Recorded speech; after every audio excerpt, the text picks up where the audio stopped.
Welcome back, everyone, to Movies After Midnight.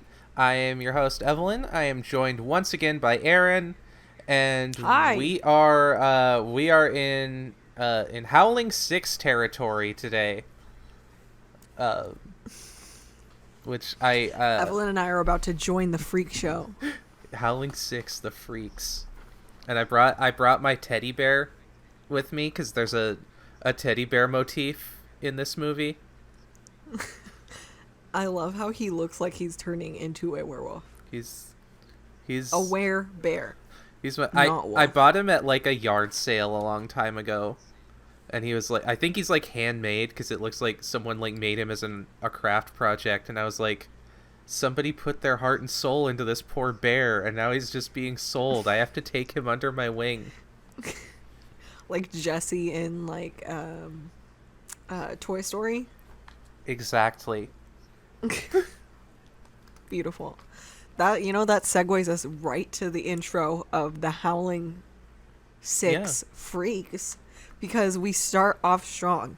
A werewolf chases a young woman holding a teddy bear, Yeah. which we were uncertain if she was meant to be a child or if she was like an adult who happened to Yeah. have a teddy bear. Yeah, 'Cause it she was. looked older, but like, Yeah, she looked like an adult, but yeah, yeah. Also, another thing about this sequence, very gratuitous with the slow motion.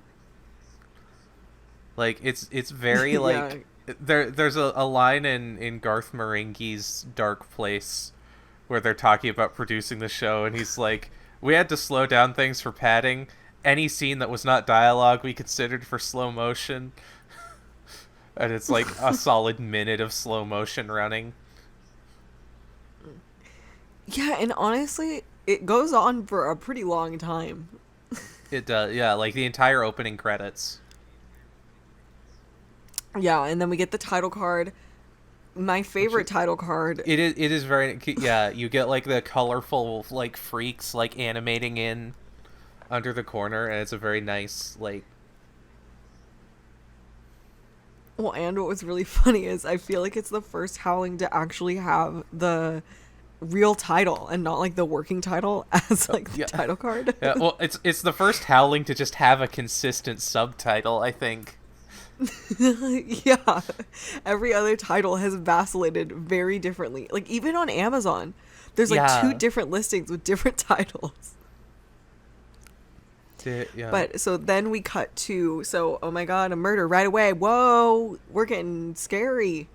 And then we immediately cut to this desert wanderer, Yeah. this nomad The of the West, if you will. the American Southwest. The American Southwest core. We're getting into the Southwest era of these movies. Yeah. And he's walking through the desert and he's holding the bear. And I Yeah. think going into this movie, all the synopses are very open and explicit about it. So it's like not really like, you're supposed to know that from the start that he is a werewolf Yeah. and he has killed the woman in the title sequence. Someone's listening to this and they're like, well, I didn't know he was a werewolf until like.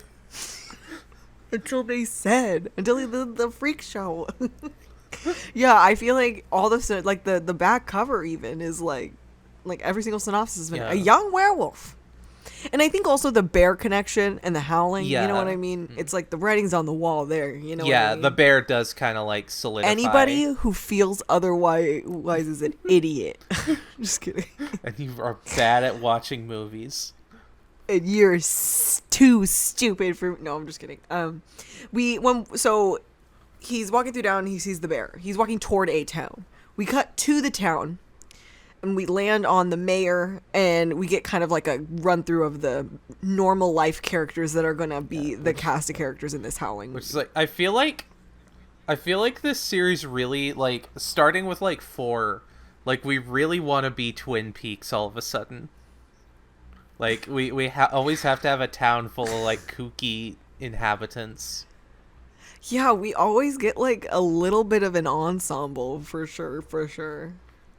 And the mayor, it gets established that the town is in a drought, that the mayor is running for re-election. He's running against this guy who owns the bar, and he's convinced the guy who owns the bar to let him put up his own mayor posters running for mayor over his his establishment. Yeah, because it's kind of like the mayor is so like the other guy is challenging him, but the mayor basically like had like even his like he owns the town. Yeah, it's very boss hog like Dukes of Hazzard. Yeah, it kind of is. And so they're all talking, and they spot from across the way our lovely man Ian, our lovely werewolf, English werewolf in the American Southwest. Our skinny British, disheveled British boy. Our sub. Played by, what is the actor's name? Brendan Hughes, he was in another, looking him up for this movie, I found out he's in another movie where he plays a vampire. And I'm like, I like that he has that like supernatural creature niche down. This whole movie felt like it was a BDSM movie and like him coming into his like identity as a sub. Yeah, I feel like we need to unpack that more, because at first I was reading it like some of the stuff as like a queerness narrative, but you mentioned the BDSM thing and I was like, actually that makes a little more sense.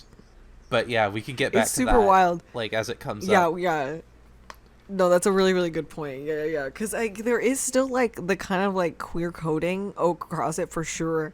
But yeah, it's super BDSM for some reason. But so the sheriff approaches Ian and is like, we haven't seen you around town before.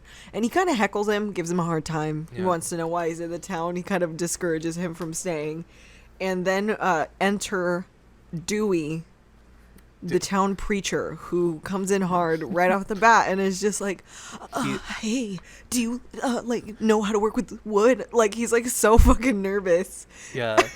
he is immediately smitten by Ian and falls head over heels for him. You just see love at first sight immediately, and he's so like, and Ian is like, I'm good at whatever you need me to do. And so then they go off and go to the church, the town church. It's where Dewey lives. They meet Dewey's daughter, who is, I think 18. I hope 18, because I think maybe the problem with this movie is we're just infantilizing all the women characters. Are we infantilizing them, or are we being encouraged to? We're a little confused about it. Which is weird, because I'm pretty sure it's like a female director doing this, so you wouldn't think, like, you would expect that from a male director, but like, is it a female director who directed this? Yeah, Hope Perillo. Huh. Who apparently... Yeah, I just think, because it's even like the woman at the very beginning, like she's like an obviously older woman, but she's styled to be like childlike. Yeah, I'm not entirely sure that the woman at the start wasn't the actress who played Elizabeth, just like concealed like, by camera angles, like, because we don't see her face, but I was like, is this the same girl? And that montage is like a flash forward to later in the movie. It was in Elizabeth. It was like her sister who went missing. Oh, shit. It's like a A24 film. Howling 6 prequel. Exactly. So yeah, they meet Lizzie, and it's established super quick like that Lizzie and Ian are smitten, which is going to be an issue because Lizzie's dad is in love with Ian. Lizzie doesn't have half the chemistry with Ian that her dad does. Her dad has literally. It's like that movie. Do you remember that movie Beastly? Jesus, that you bringing up Beastly just felt like I got slapped in the face. That was a jump scare. Happy Halloween. Do you remember the Wii game for Beastly that replaced all the movie's music with like goofy ass stock music that doesn't fit the scenes at all? Yeah. It's like Two Steps from Hell tracks over Beastly. But like, how dare Vanessa you drag Hudgens, 2 Steps from Hell like that? I'm sorry, 2 Steps from Hell. But Vanessa Hudgens, right? she like is supposed to have chemistry with this lead guy, and they're supposed to be falling in love the whole time, right? But then she meets his like blind nanny, I think, his blind like friend or something, played by Neil Patrick Harris. And they just have like 10 times more chemistry than and that's exactly what this was. But so then hard cut to a montage of Lizzie, the pastor, and Ian all fixing the church up. Yeah, and it's just like it's set to like this. It's like upbeat gospel music, kind of. It's like very like, our God is an awesome God. Yeah, I was like, I think it was during this, I was like, oh my god, what if this turns into a Hallmark movie? But yeah, it's like, it was a little like oh man, not really, actually. Continue what you were saying. I was gonna say something. Not well, really. I was because we were talking when this happened. We were like talking and like texting back and forth, and it was like, I feel like you need to like earn a montage, like, because if you like, this is like a few minutes into the movie and like we barely know who these people are. I feel like we don't need to be like skipping over swaths of time yet.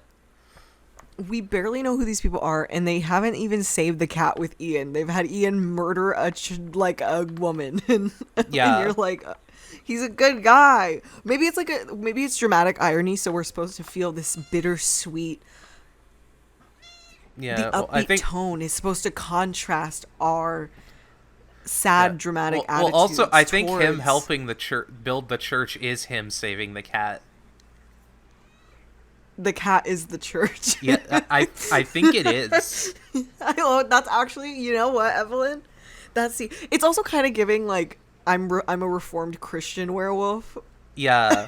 Well, it's again, because we're going back and forth, because like the last couple movies were like werewolves are literally a manifestation of Satan, and then this movie is like interesting.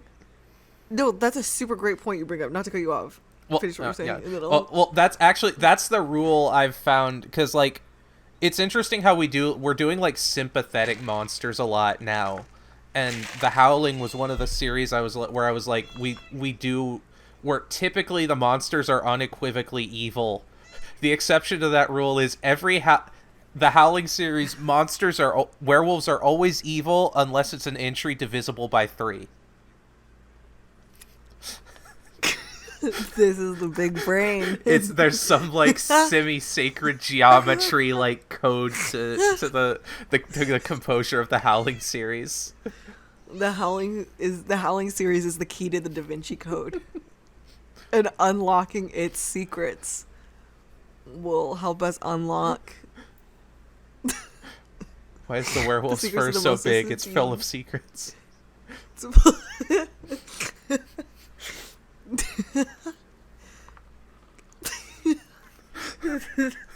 I don't know why I went for we're gonna cut this joke, but I was gonna say, oh no, QAnon is wrong, but not for the reasons we think. There's actually werewolves running the world.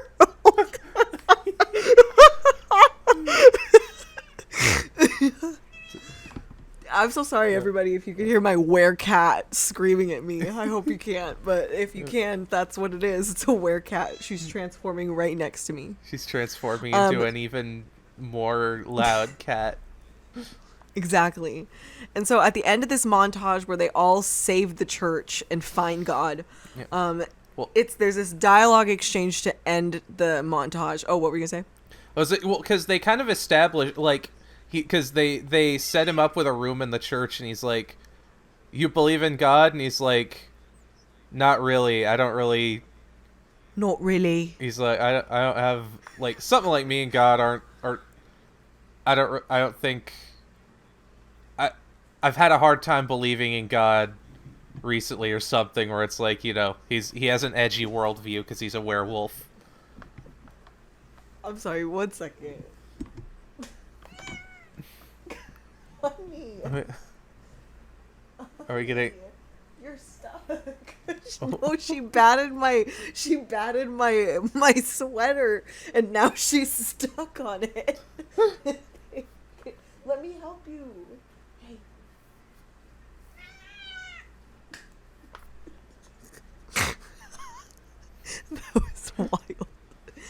sorry about that. She like snagged my sweater with her claw, and then she couldn't get her claw stuck out of it. But then she was mad at me because I've been ignoring her and doing this podcast. And so she didn't want me to touch her to fix it. Oh my god, a special guest. Oh, there she is. She's a movie star now. She's always been a movie Anyway, star. so Yeah. you know what? That's true. That is true. So there's this little vignette to exit the montage, and Lizzie's like, you know, I haven't seen my dad this happy in ages. And he goes, well, your dad said the same thing about you. So it's just like, yay, Ian. Everyone's like, yay, we love Ian. Literally the whole town, like, they go from, we're not sure about you, stranger, to like, hello, handsome British man, we love you, and we want you to be our friend and stay with us forever and ever.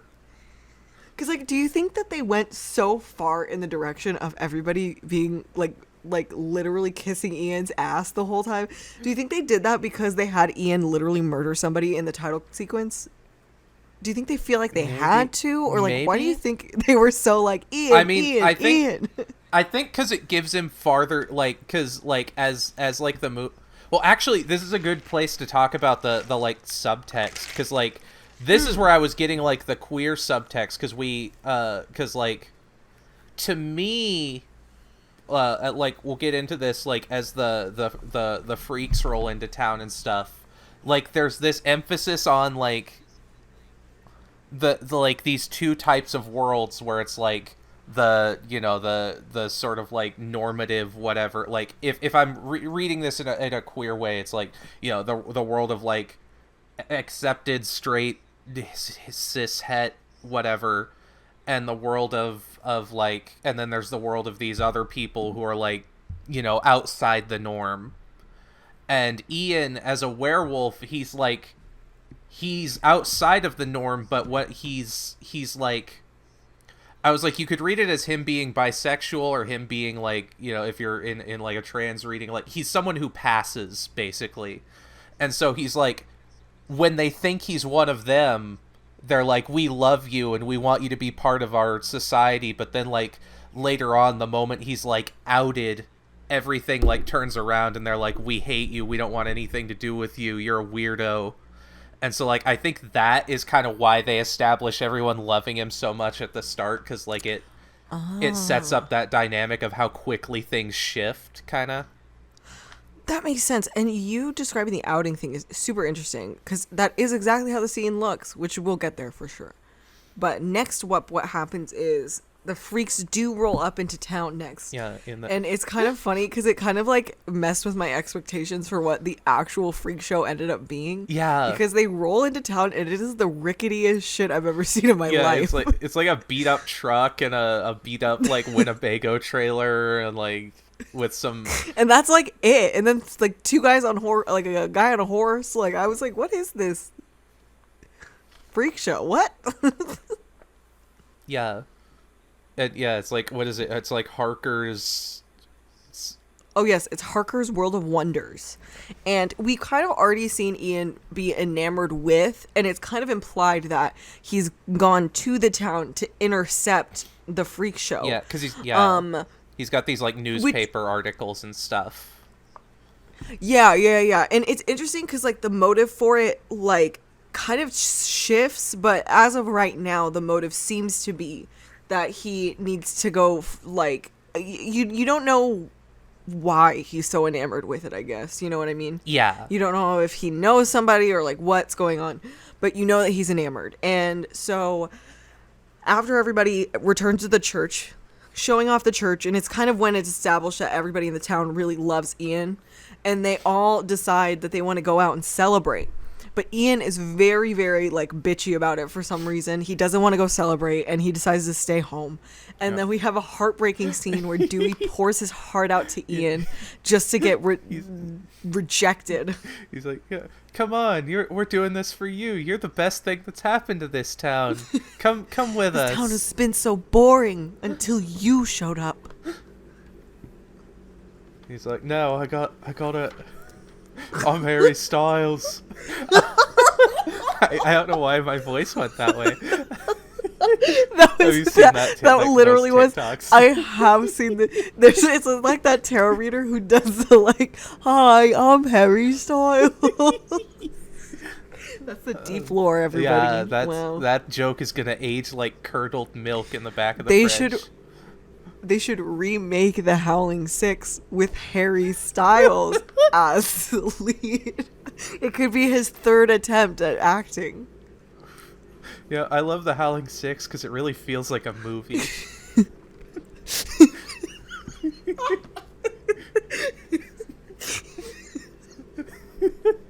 Yeah, exactly. I kept trying to like escape the frame, but like I couldn't, and I was like, "No, I'm stuck." I don't know. I don't know what to do with my hands. I gotta go. Oh no. So yeah, they get into an argument, and Ian is like, "Stop preaching at me," and then he goes to his room, and Dewey is heartbroken, and Ian makes a note about when the carnival is gonna be in town performing. Yeah. And What does that mean? And we see, a full moon the next night. Oh my god. And then hard cut to the carnival. Yeah. They said, we got to introduce our B plot now. And I was like, okay.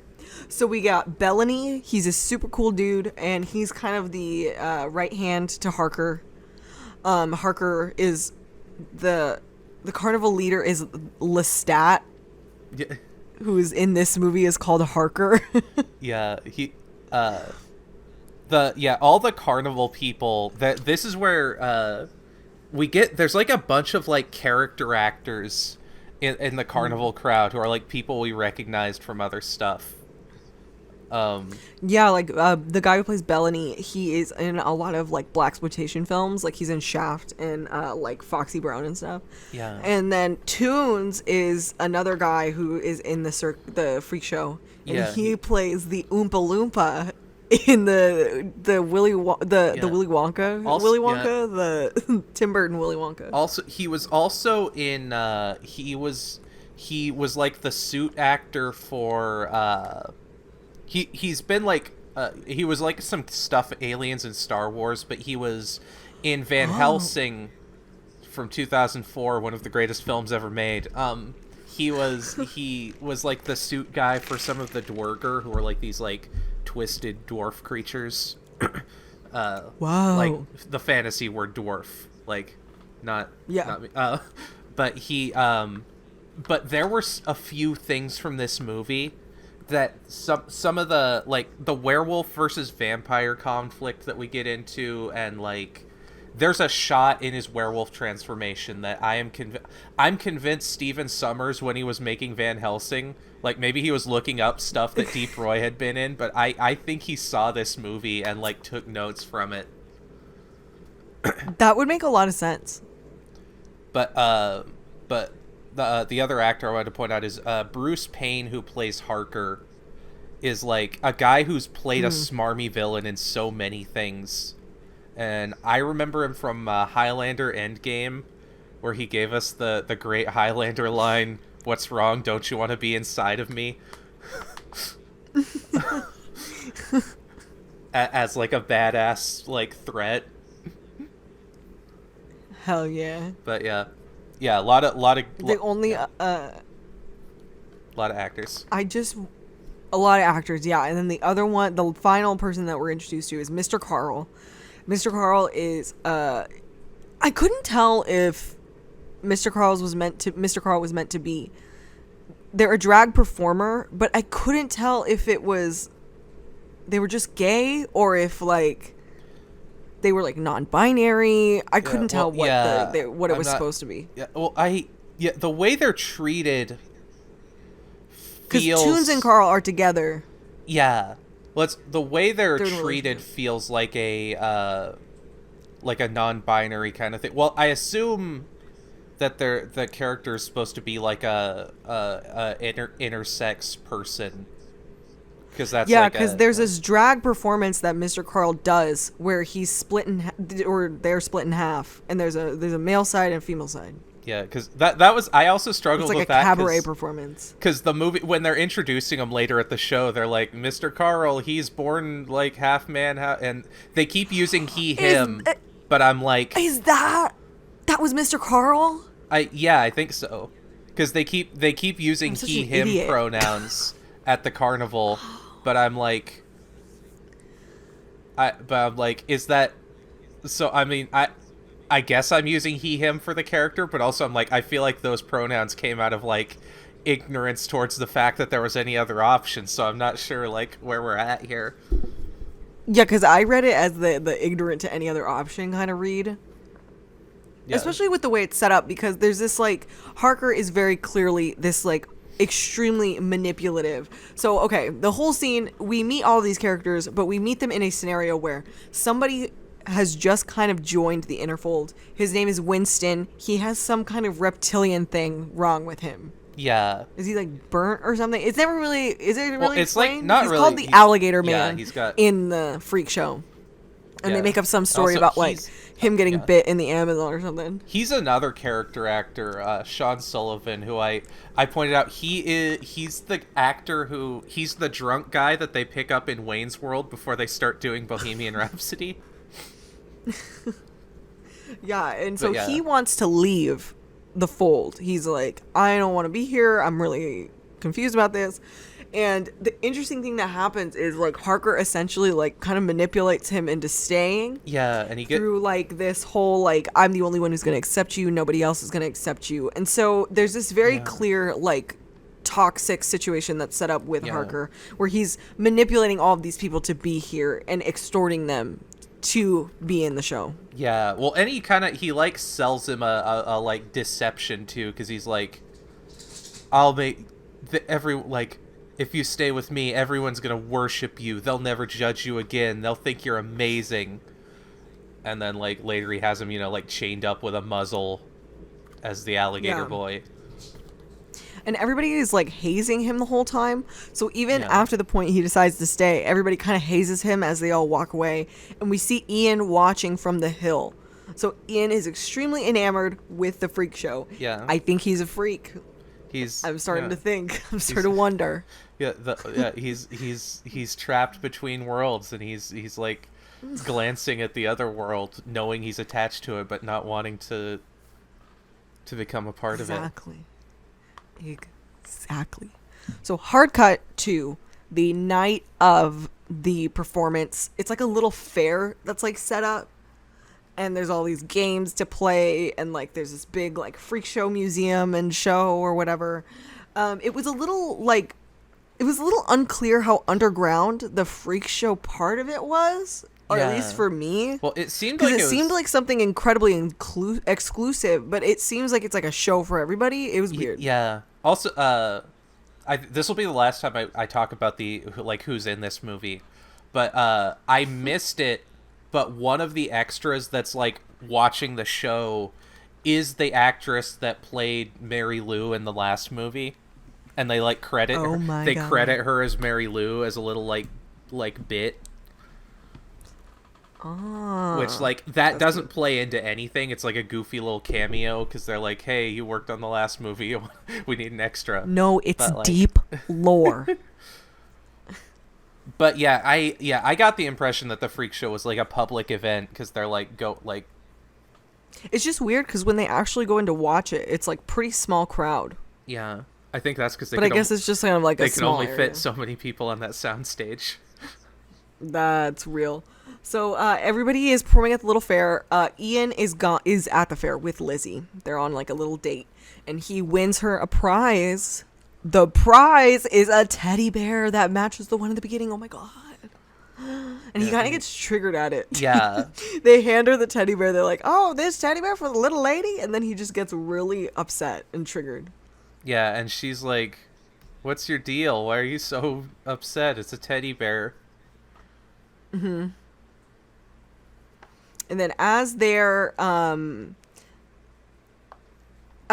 along, we get kind of cuts back to everybody on the other end of things, and they're all rehearsing with Winston for what Winston is going to do. It's like his first debut out that night.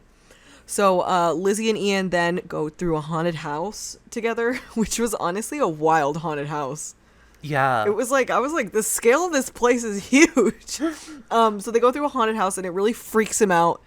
you're like kind of on the edge of your seat because this is where the dramatic irony kind of plays in, because you're like, is he gonna turn into a werewolf? Oh no, and then they get trapped into this room together, and Lizzie and Ian almost kiss. Yeah, they're like, because they're like, ooh, 7 minutes in spooky heaven. Yeah, it's like incredibly surreal though, because it kind of seems like they kiss, and then it's kind of revealed to be like this dream sequence that one of them or both of them are having. Oh yeah, it's not quite real. Yeah, well because that was interesting to me, because it's a moment where she comes on to him, and he kind of like pushes her away, because he's like, no, don't do this, I can't do this, all this stuff. Mm-hmm. Yeah, because his heart belongs to his pastor boyfriend. He doesn't know how to let her down easy. Girl, I like your dad. I don't like you. It's a Stacy's dad situation. Stacy's dad has got it going on. Has got me down bad. I'm gonna switch over my AirPod really quick. Okay. So yeah, they're rehearsing with Winston. They go into a haunted house, and then the two trees converge in the woods. I don't know if that's exactly the right way to put it, but Harker catches up to them in the like little the curiosities kind of museum. Yeah, it's like the Ripley's Believe It or Not kind of like setup. Yeah, and so Harker, shows them all around his oddities museum, and then Ian and Lizzie meet everybody through their different performances. So Toons, it's revealed that he does all these like crazy card tricks. Yeah, and he has like a third hand, I guess. Yeah, he's like a secret third hand that he smokes a cigar from. Then Winston is the alligator boy. Yeah. Mr. Carl has that performance that is like the RuPaul's Drag Race challenge. Yeah, literally. And then he like flashes. Bellany is the. Oh, sorry, what? He like flashes the titty and. Oh yeah. That's right. So whip it out. I loved it. And Lizzie in particular though was very like. Clutching her pearls about it. And I was like, chill out, Lizzie. She's a pastor's kid, she's been sheltered.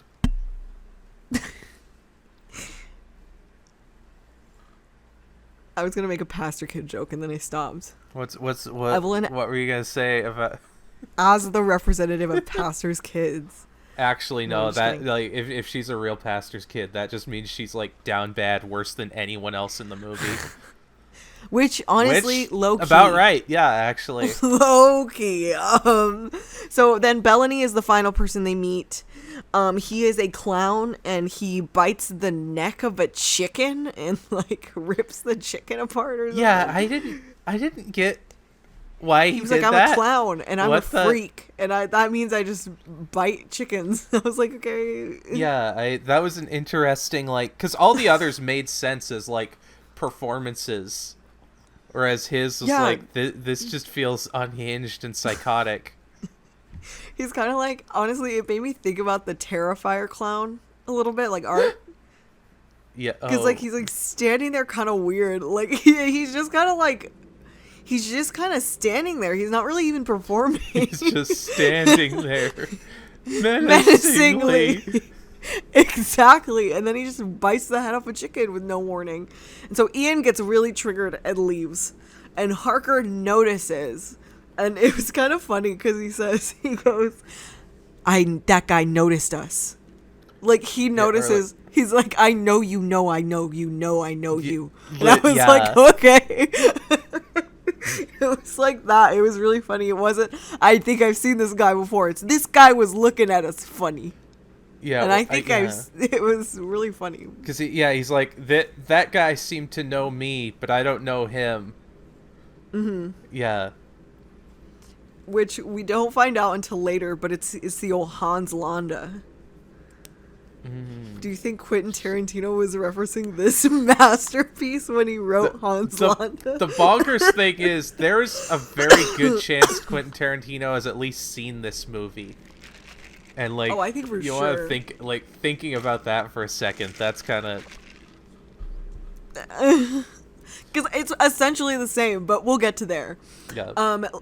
It kind of cuts into later in the night, and we go back to the church, and Lizzie and Ian are like, Lizzie comes to visit him, and she's ready. Yeah, She says, she's like starts taking her robe off and stuff, and he's like, no.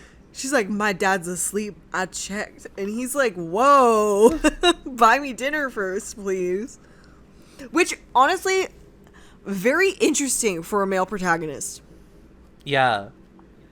Because again, I think it goes into the, like, I mean, it ties into the, like, the kind of meta narrative of the Howling series about, like, repression versus indulgence, basically, and, like, how he's someone who, like, he can't embrace who he is, so he's like he's not able to, like, he's basically, like, repressed to the point of impotence. I'm going, like, full film school on this movie, but, like, you know, sometimes it's there and you see it, you know? It's... Exactly. Agent Smith poked out my eyes, and I'm seeing the code that, like, lies behind this movie. You guys didn't see it, but Evelyn literally took a red pill before this. Before this episode. I did. Did you know that the red... It was about 10 milligrams of THC. Did you know that the red pill was like an homage to estrogen? Because, like, back in the day, I think it was Premarin was, like, the old school like, estrogen hormone, and it came in a red pill. And, like, the red pill and the blue pill was, like, it's like this hormone that can set you free and make you happy, or this blue pill that represents, like, antidepressants. Oh. So I had no idea. So I kind of took a red pill this morning. I didn't take Premarin because nobody takes that anymore. But yeah. But so Ian is shit. One sec. Oh. AirPods are pissing me off, Evelyn. They keep dying. They are on being me. They keep saying little they're charged, little and then bitches. They're not. Little bitches. I'm like, what the hell is this shit?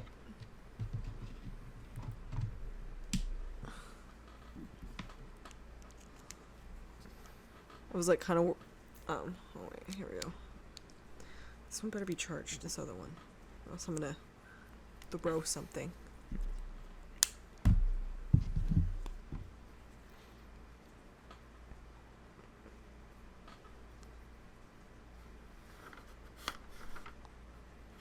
Okay, I think we're just gonna use this one for a bit. Okay, I'm ready. Sorry about that. I apologize. Yeah, no. Yeah, that's super wild. I did not know that about the Matrix. Yeah, I knew that she, like, told all the red pill freaks to, like, shut up, which that was real. Yeah. I couldn't imagine being in her position and having to say that. You know what I mean? Yeah, literally. It's, So, yeah. After this awkward interaction with Lizzie and Ian, Ian immediately packs up to leave, and it's kind of like a red herring in that it's kind of implied that it's because of this kind of line that's been crossed that he decides to leave. But he actually is deciding to leave because he's a werewolf, and it's the full moon, and this is the first film that is actual werewolf lore. Yeah. Well, also, because generally werewolves can only turn on the full moon. But what were you gonna say? I like that, because I like that we establish, like, he's lived with werewolfism for a while. He's obviously very hyper conscious of this, and he's like, I need to leave town before this happens, so I don't hurt anyone. But for some reason, talking with Lizzie, I guess, just makes him kind of forget. He's like, you know what? I'm going to take a nap first. And then he wakes up and he's like, oh, shit. I overslept. No. Overslept. It's the moon. The moon is shining. And Which, yeah, like, I love how the transformation waited to start until he woke up and noticed the full moon. yeah, it's like, I mean, that's when you get into like, are the rules of this transformation scientific or magical? Because that drastically affects how this is going to work out. Which I will say, I didn't hate the transformation. I thought it was very good. Yeah, no, well, that's yeah, because again, there were parts of this where I was like, it reminded me. I think Van Helsing took their transformations from this because they're both like werewolf transformations are very painful a lot of times, but this one, like, it definitely gave that vibe of like Yeah. like his body rebelling against him kind of, and like things cracking, and yeah. And also, it focused on interesting details. Like, the one thing that I remember was the, like, the, like, claws coming out of the nails. That was Yeah. so gnarly.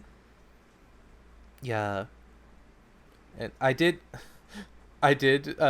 sent a message when he was transforming. I was like, oh no, he's transformed into the Geico caveman. Yeah, it's not my favorite werewolf look. My favorite werewolf, I think, was 5. Yeah, 5 was pretty good. I liked 5 because it was lit the best. If you show me the whole werewolf face, I'm just gone. You've lost me. You know what I mean? Yeah, well, But so he's caught. Like Bellany happens to notice that he changes into a werewolf, and he quickly goes back and tells Harker, he's like, "You're not gonna believe this shit I just saw. Yeah. I think he's real. He's not fake. He's real." yeah. Which I was like, I don't think anybody else has been fake. Yeah, well, I was like, is that implying that, like, the Toons' third arm and, like, the, Mr. Whatever's, like, boob was, like, that they're all, like, faking that? Or, like... Yeah, I think that's what the implication was. Which is like, what? Yeah. It's like, okay, I got it. But then also, we're not there yet. I was going to bring up another point. We're not there yet. All right. So, after this, he's kind of coming down. And they essentially immediately go to him and confront him about joining the show. Yeah. Lizzie and her dad are on a night walk, and they run into everybody trying to convince him to join the show. Yeah. Then we have everybody together, and Ian is like disheveled, and then Harker pulls out a secret witch crystal Yeah. and starts chanting in, I think, fake Latin. It's And definitely... like, it's like not a real language, but he starts chanting in a vaguely ancient like, language. Yeah, it's like he can force his werewolf transformation. Yeah, and so it's revealed he's outed as a werewolf. Yeah, which he that's outs exactly, him, yeah. Literally, it's super. Even like the way everybody reacts in the scene, it's like he's just outed as a werewolf, and everything like that.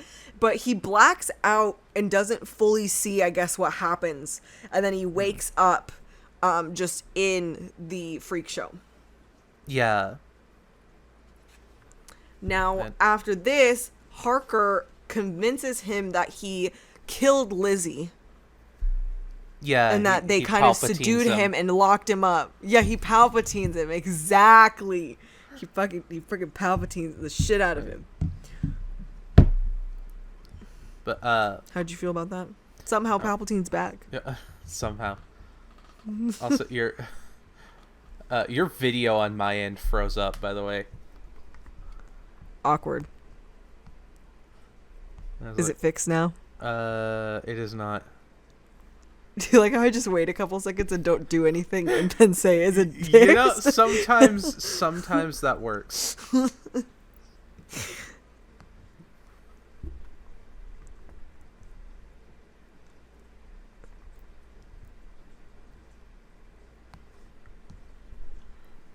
How about now?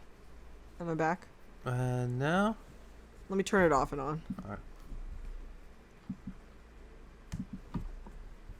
My internet did go down.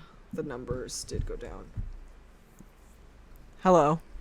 Uh, oh, okay, yeah, we're back now. Okay, slay. Amazing. Okay, perfect. Then I'm gonna go in. Yeah. So, jeez. Okay, I had to settle in. So after this point, Ian decides to stay at the show and just be working the show as a freak because he doesn't want to hurt anybody else. He's like, I don't want to hurt anyone. I'm just gonna stay here. I'm just gonna do this, and it's totally fine. Winston and Ian start becoming friends. Winston actually asks Ian to turn him into a werewolf. Yeah.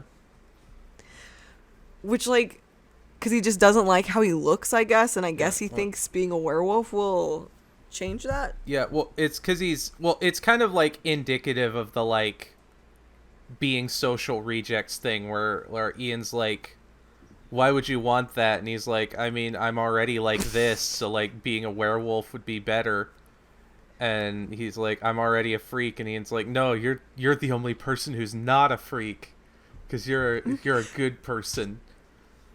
They're like, you're a great guy.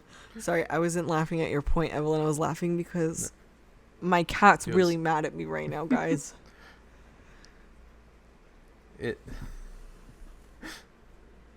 Speaking of mad cats, because the part of how they show that Jefferson is like a good guy is he found this stray cat that he's taken in, and it's like a cat in a film is like a gun going off, like a gun in like a Chekhov's gun, where you're like, this cat is gonna be in danger soon. You know what I mean? Yeah, but also the cat, like the actual cat in real life, was like so unhappy to be there. Yeah, so okay, it's a kind of like, so with the cat, it starts off in the scene with Winston and Ian when he refuses to turn him into a werewolf. Winston's like, oh, okay, that sucks, but look at this cat I found. He's my cat. Yeah. And they're like, wow, this is a cat. And then they connect. And then the next day, it's his first, it's that night, I don't know, it's not, kind of unclear. It's irrelevant, you know what I mean? Yeah. But they all,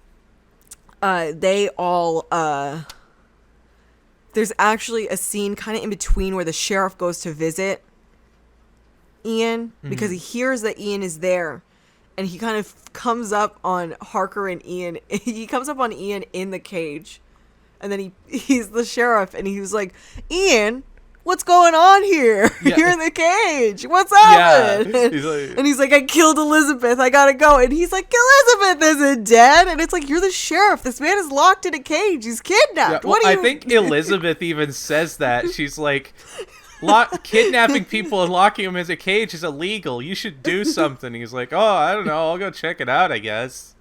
Yeah, literally. And so the sheriff is like, I don't know, Ian, this is weird. And Ian insists he has to stay so he doesn't hurt anybody. And the sheriff just is like, okay, and leaves. So then that night, he is added to the freak show to perform.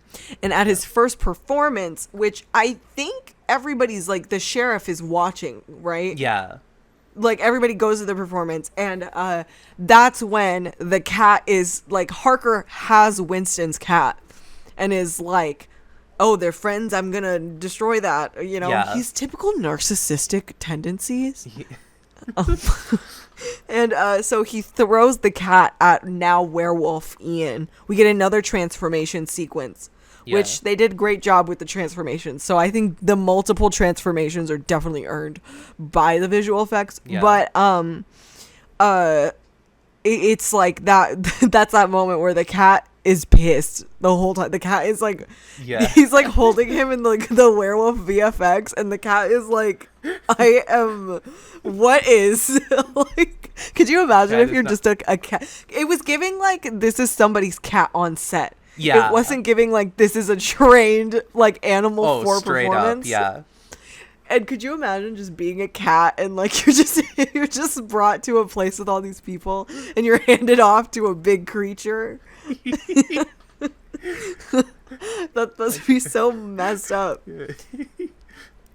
But then, you know, Winston, not Winston.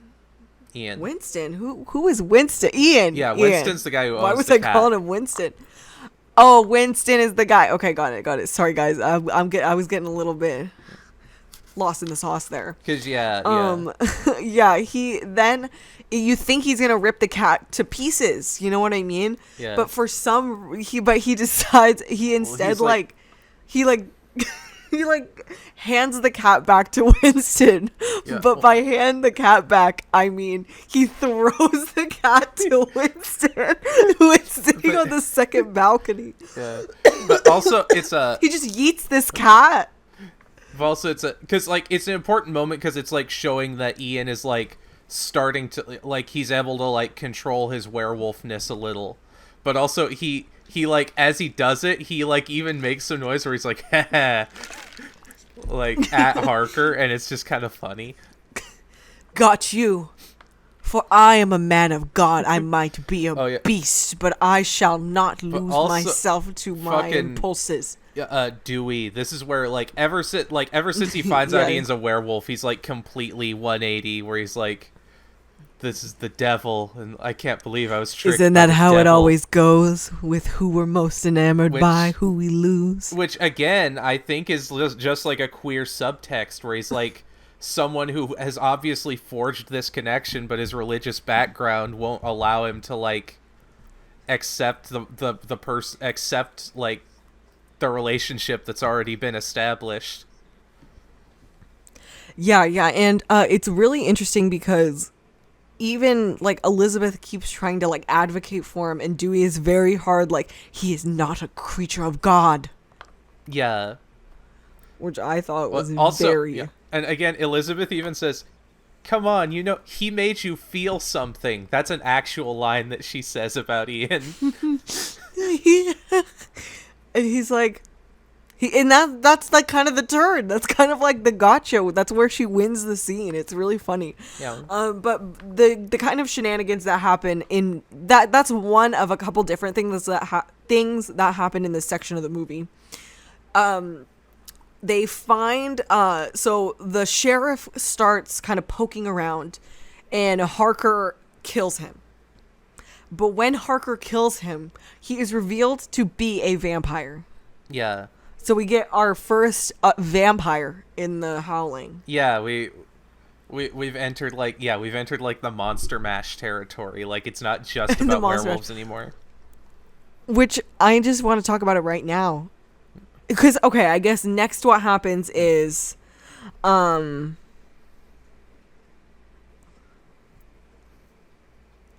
there's a scene with Ian. We're going to come back to the vampire in a minute. Because there's another scene that happens between where the real vampire stuff happens that I want to talk about. So Bellany is like having to punish Ian because Ian messed up the cat thing. And he's literally just stabbing him in the back. Yeah. It was really crazy. It was really wild, actually. Yeah. He's like, I'm sorry, I have to do this. Stabs him with a spear multiple times. It was crazy. So that happens, and there's this kind of like, he tricks him. Bellany has these like bugs that he takes care of. Yeah, it's introduced in this scene, I think, that he takes care of those bugs also. Which, in the biz, we would usually do a plant and then a payoff, and this should be the payoff point. Yeah. But who am I to criticize the Howling Six? Yeah. I think they're just playing around with our feeble expectations of storytelling. Listen, nobody said how long, what amount of time needs to be in between the plant and payoff. Do we not get information at random in real life? Perhaps the Howling Six is meant to reflect our reality back to us. Oh shit. And so he tricks Bellany, and he escapes so he can go be with Lizzie. Yeah. And then after this point, the mayor goes to visit Harker and kind of inquire about all this stuff that's going on and all these investigations that's going on. And it's interesting because the mayor just breaks and enters Harker's house. So Harker makes use of the Make My Day vampire law and literally just kills the mayor. Vampire Castle Doctrine. Exactly. But like, okay, the vampire design, which I wanted to point out because it was the most jarring to me in this scene. Yeah. He's like a purple, like he's like a purple, like science fiction, like alien. He looks like the Jeepers Creepers monster. He does look like the G. Yeah. And he's like, it's like he's also like he doesn't really feed like a vampire usually does. Yeah. He kind of like just bites him a whole bunch. Yeah. Usually you get the neck. You get the hard neck. He's a brutal vampire. He's a brutal vampire. What? Sorry, something about the way you delivered that really cracked me up. I just heard such genuine concern in your voice. Listen, blood play involves a lot of consent and a lot of care for your partner. This is like I had an ex-boyfriend once. And he was always like, Erynn, I want you to cut up my back and we'll like have sex in my blood. And I was like a high schooler and I was like, you want me to what? Yeah. No? Question mark? Because the first thing I told him was, we're not doing that. We're not doing that. Yeah. I hate to bring it to you. 1, 2, I don't think you can handle that. You can't handle the truth.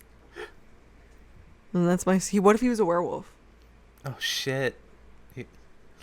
You dodged a bullet there. I dodged a silver bullet. I'm the werewolf. I'm just trying to get my notes in order. But continue. Sorry. This is a tangent, actually, because it came up with the sheriff. And I'm surprised it took us 6 movies to get into this.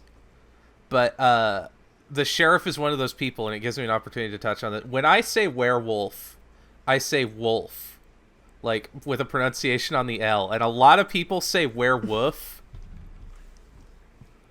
And I just wanted to talk about that. I didn't really have a point, but like it bothers me when people say woof instead of wolf, and like I say werewolf.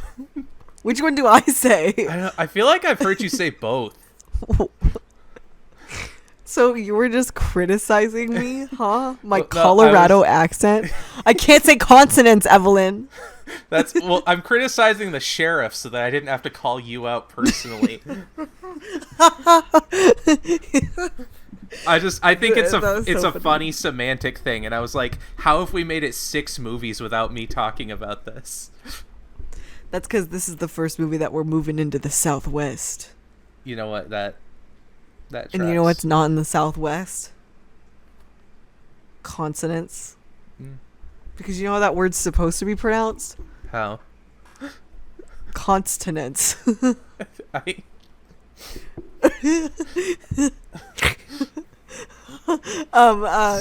anyway, back to the Howling 6, yeah. Evelyn. Yeah. If you'll let me talk about my werewolves.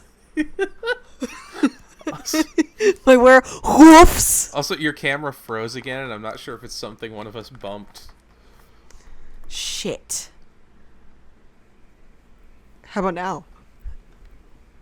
I just started moving a bunch. I was like, did that work? I'll do the ritual dance of Wi-Fi repair. There we go. Okay. You're good. Did that fix it? Okay. Slay.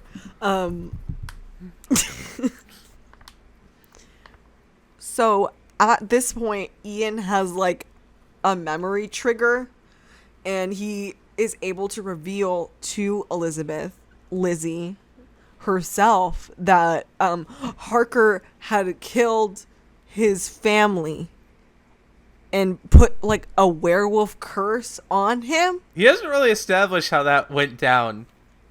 Which, yeah, that's completely just glossed. I'm like, okay. You could just do that. It's kind of a weird reveal. Like, I kind of wish they had like looked at like how it kind of made Ian's arc a little bit clunky. Yeah. Because it's like he's going to the freak show, but he doesn't know why.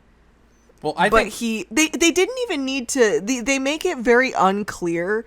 They make Ian very enamored with the freak show. Then they say that Ian doesn't know why he's enamored with the freak show. And then he's like, but I actually do know why. And I think it would have been more interesting for him to know he was searching for Harker the whole time. I think that would have been more interesting for me. But, sorry, Evelyn, back to you. That makes a couple of the beats hard. I never got the idea that he didn't know why he was searching. I just felt like he, like, didn't know how to, like, go about stuff. I got that, like, he didn't remember who Harker was at all.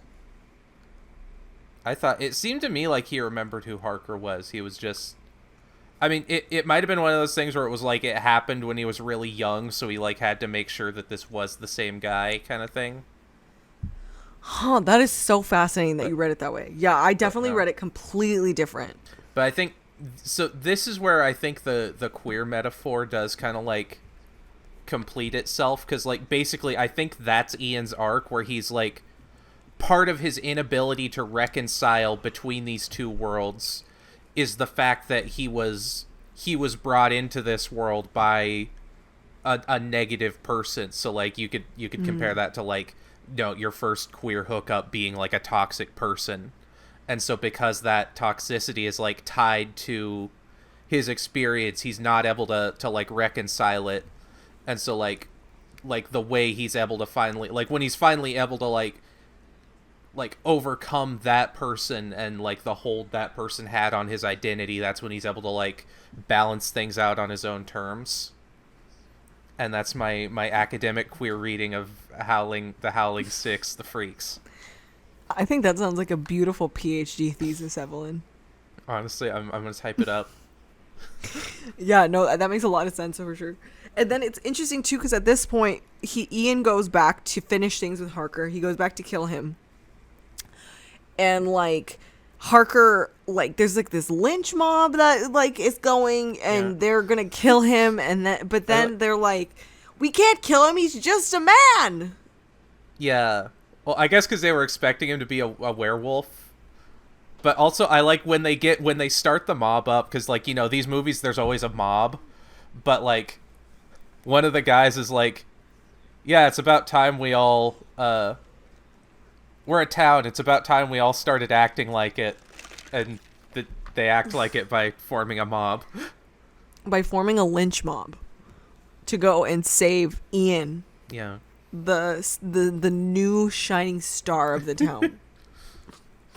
And so, yeah, they go, and then they're not able to shoot him, and then Harker gets pissed off and reveals his vampire form to everybody. And everybody's immediately out again. They're like, we were gonna come together, but we're only gonna go so far. Also, I wrote down at this point that I was like, Harker's kind of stupid. Yeah. Because, like, oh, for sure. Literally, if he would have just waited like 10 seconds and been like, no, this guy's definitely a criminal, they probably would have shot Ian, and, like, he would have been fine. But for no reason at all, he's like, you know what, you people suck, I'm just gonna turn into a vampire now. He just goes full Karen. Yeah. And then after that, like, Lizzie, we get Ian and Harker fighting, but then we kind of get an intercut with Lizzie essentially taking out every single member of Harker's, like, band of freaks. Yeah. First, she takes out there's this other woman that's established. She's, like, a very, like, tertiary character, and her name is Carlotta, and she's Harker's, like, girlfriend. She gets got first. I completely forgot that character even existed. Yeah. And so, yeah, and because Dewey, I think Dewey shoots an arrow at her or something. But then Ian finds Bellany. He kills Bellany. And then, yeah, Ian and Harker just fight a whole bunch. All right. Okay, here I am, Evelyn. I'm back. Yay. Sorry, everybody. I had a computer technical issue, so you've lost my feed and my sound different. Hopefully not too different. Yeah, no. Who is this person who's hijacked our podcast? You don't sound like Erynn. Who are you? And what are those? Or what's that Doja Cat song? It's like right now in life, I am just like the Black Knight from Monty Python, and like I'm getting my ass kicked, but I'm not a quitter. You're doing great. Thank you so much. So where we dropped off, Ian and Harker are now fighting. Now Winston, he steps in because, I mean, Winston is, like, Ian has been refusing to engage with his werewolf side. But it's very clear that if he's going to defeat Harker, he's going to have to change. So Winston decides to step in and do the entire, like, the whole entire freaking, like, spell Winston did, or Harker did earlier. Yeah, which, like, I'm like, he learned all that Latin phonetically by just hearing it 2 times. This man is like a prodigy genius. Yeah, literally. And so Ian transforms, and Harker in a retaliation attacks Winston. Yeah, and so then it kind of becomes Ian having to save Winston, and that's kind of like, I think, what allows Ian to unlock his werewolf. His inner wolf. Also, this scene also made me think that Stephen Sommers watched this movie when he was making Van Helsing, because Van Helsing also ends with an incredibly similar fight where the hero transforms into a werewolf to fight the villain who is transformed into a funky vampire creature. You know what? I think you're probably having the same moment I had, because when I watched Scooby-Doo 2 Monsters Unleashed, I love Scooby-Doo. Scooby-Doo is, I love, one of my favorite characters ever. One of my favorite shows. And, I guess properties more so than, like, specific show, because I like the classics, but I like a lot. Anyway. Yeah. I watched Guardians of the Galaxy, and I made a comment to my, like, boyfriend at the time. I was like, oh my god, this is, like, exactly like Scooby-Doo 2 Monsters Unleashed. Turns out it is the exact same writer-director. Yeah. And that's his one thing. So I feel like you're just going through that with the Howling 5 and Van Helsing. Or the Howling 6 and Van Helsing. Yeah, like, I would bet money that this was like a conscious inspiration, especially because literally there is an actor who was in both of them. Yeah, an actor who was in both of them, and I think after, like, there's when you start to, like, be referencing the connective fiber of certain, like, bits of lore or certain bits of a scene, like, you can just tell for sure it's an homage. Yeah. Or at least that's how I feel. Yeah. So then, like Ian really fucks up Harker. It's pretty iconic. Yeah. First, he stabs him in the heart with a tent stake, and it's like really, really wild. It's like really metal. And then he like tears the side of the tent open. Like, they've been fighting so much that now the morning sun is coming up, and Harker turns to dust. It's pretty crazy. Yeah, it's pretty gnarly. And then it's like a Casablanca ending where, like, Ian and Winston leave off together, and he leaves Elizabeth behind, which I thought was very fascinating. Which, again, like, beautiful friendship. Yeah, like I'm saying, queer subtext, because now he's defeated the, like, toxic person that's brought them both into this world. So him and Winston are free to, like, they can never exist.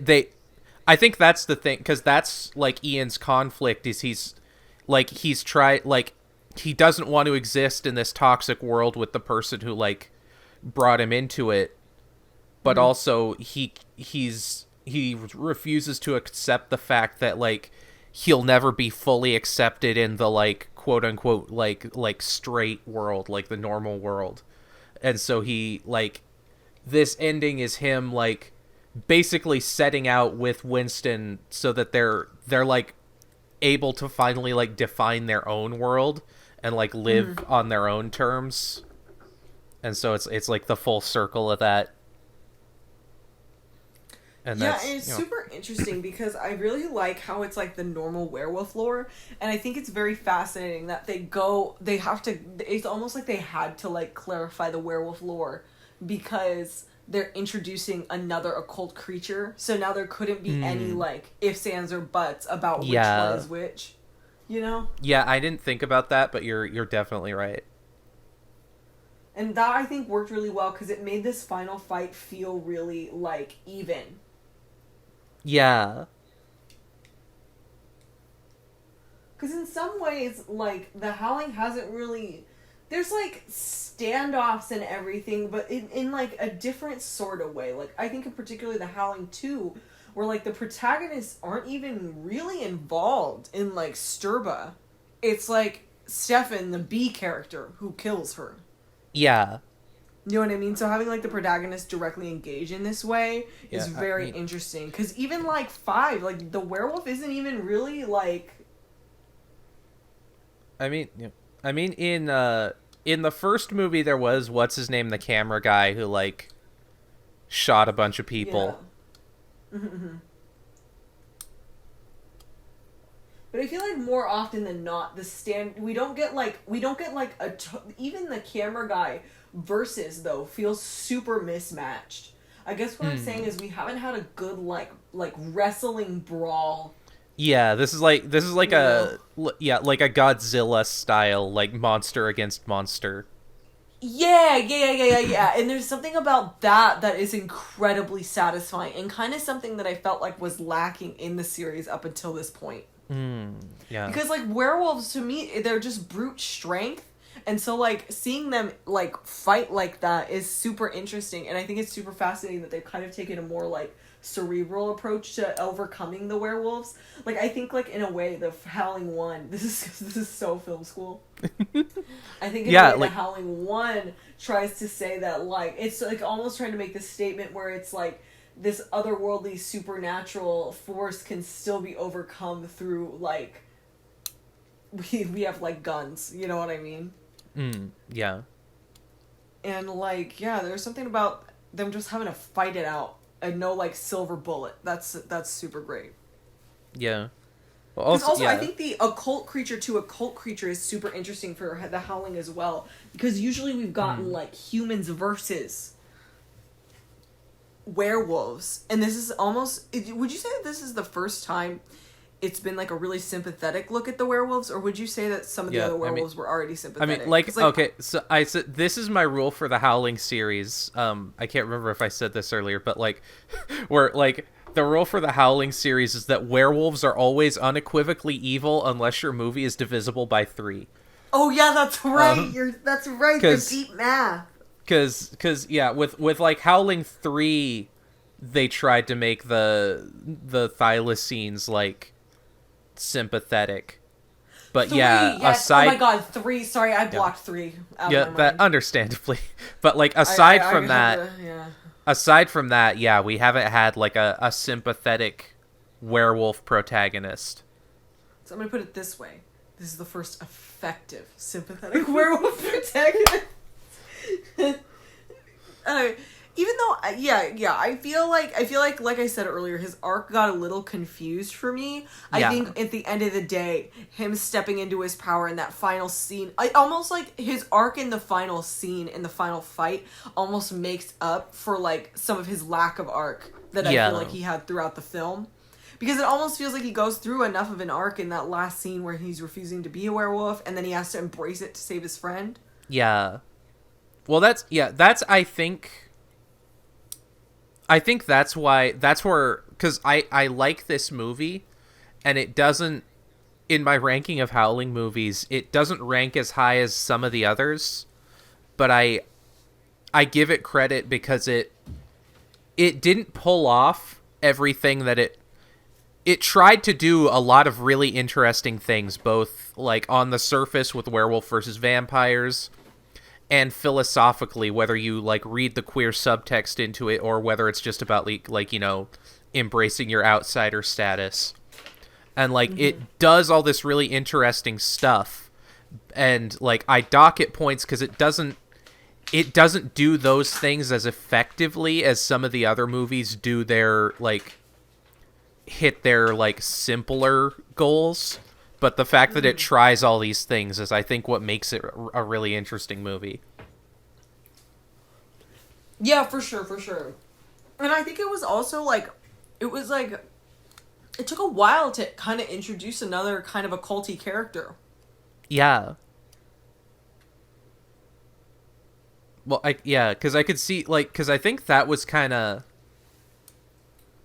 It seemed like that was kind of the unofficial rule of the Howling was, like, werewolves only. Yeah.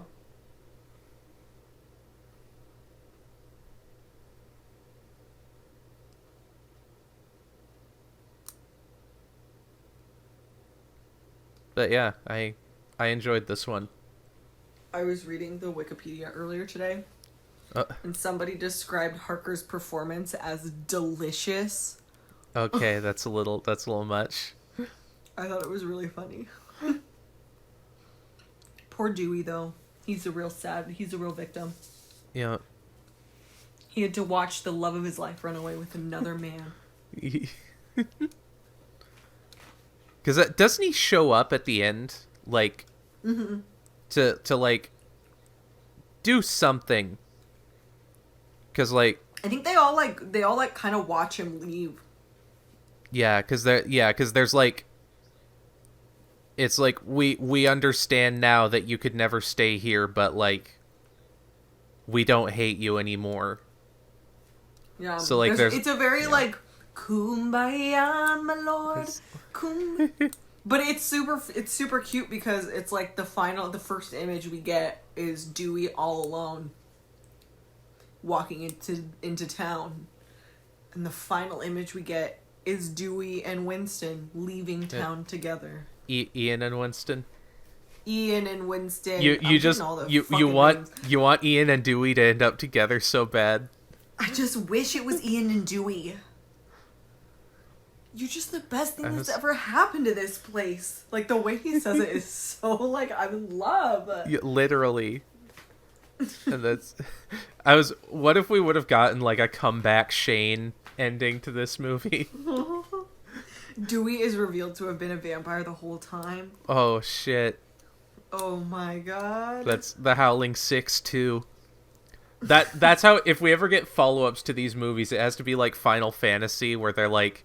Each numbered entry is, like, its own isolated thing, but, like, sometimes they have, like, mid-sequels where it's, like, you know, the Howling 2 Advent Children. Everybody's on the metaverse, right? And they're exploring it in the most, like, commercial way, and we're just gonna go real esoteric with how we explore the metaverse.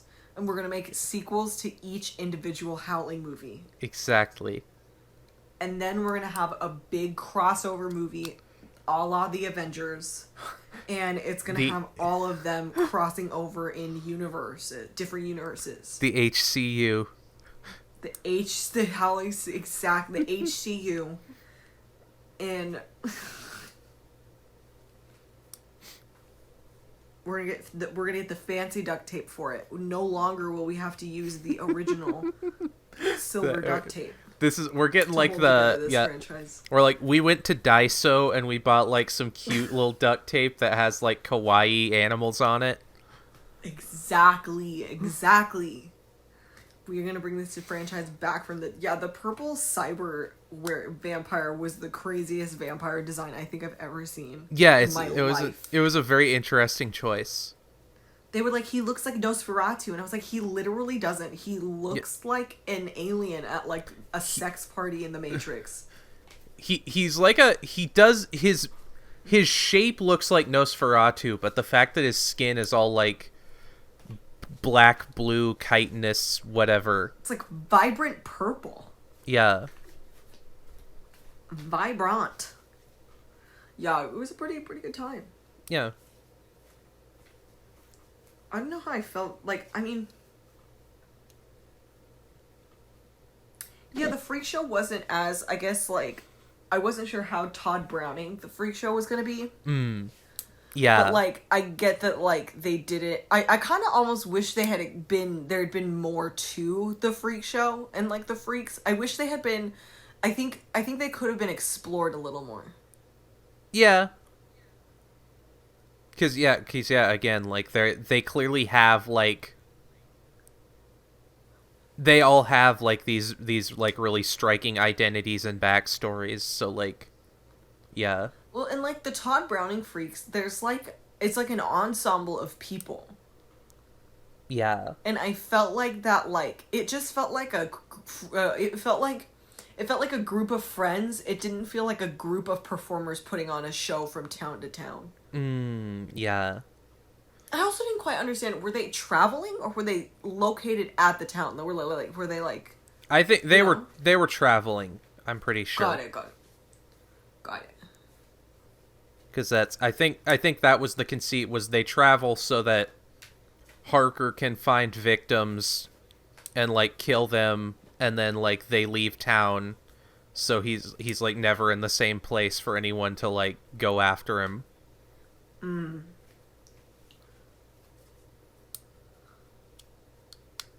Yeah, honestly, it was pretty good. It was a pretty good entry. It's 5 is still my favorite. It's like a mid entry for me. Yeah. Like Yeah. it's kind of like a mid for sure. Yeah, I can't remember where I ranked it here. It is my 4th favorite Howling movie. No, it is my 5th favorite Howling movie after 5. If that makes any sense. What is your Howling ranking? Give it to me right now. No, I have it, but I was gonna wait a couple episodes, like, once we've seen them all.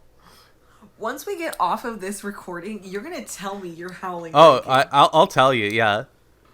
Hell yeah. But but I also want to go over it again once we finish the series on. We'll do a whole debrief. Yeah.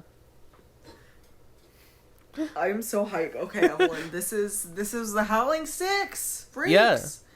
Yeah. So. Wow. Yeah, we are. How freaky. Yeah, and we are headed. We're in the American Southwest now. We're gonna stay there, but you guys are not ready for where the series goes after this. We're gonna go a little bit further west to Podunk, California, or wherever it's called, whatever it's called. I was just watching. There was a clip from the movie Demon Knight, where Billy Zane as the demon is like, he just gets sick of the like small town Texas people, and he's got this line where he's like, you fucking podunk, well then there, motherfuckers. And it, like, it's just such a good line, and Podunk. I think it's hilarious. But yeah, so yeah, Howling 7 next time. So we will see you there. Yes, bitch. Slay. Awoo. Awoo. Bye. Bye. Hey everyone, Evie here. If you enjoyed today's episode of Movies After Midnight, consider giving us the old like and subscribe so that you can stay up to date when we drop new episodes. If you didn't enjoy today's episode of Movies After Midnight, consider following me on one of the many social media platforms out there and leaving criticisms or strongly worded hate speech. Either way, thanks for tuning in. Hopefully I'll see you next time.